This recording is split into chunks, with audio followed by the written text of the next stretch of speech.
Hari ini kita nak berkongsi tentang kata-kata Imam Asy-Syafi'i mengenai kehidupan.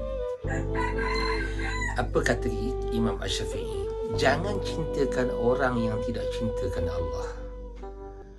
Jika dia boleh meninggalkan Allah, apalagi meninggalkan kamu.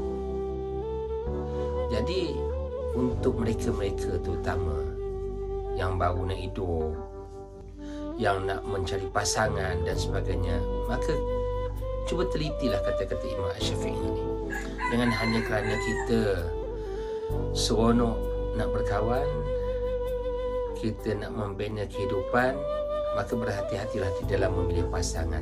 Carilah mereka yang nampak zahirnya mereka beragama, agar kita dapat dibimbing.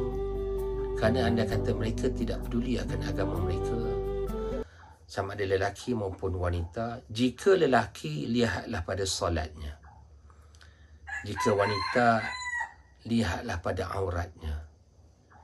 Jika lelaki, lihat pada solatnya, bermaksud bagi mereka yang berulang-alik ke masjid 5 kali satu hari, maka Rasulullah SAW memberikan kesaksian pada lelaki ini bahawa orang ini adalah orang yang baik.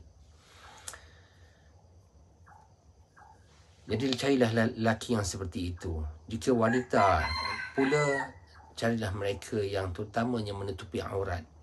Kerana andai kata mereka secara terang-terangan boleh melanggar perintah Allah, maka apatah lagilah perintah kita sebagai suami apabila telah menjadi suami mereka nanti.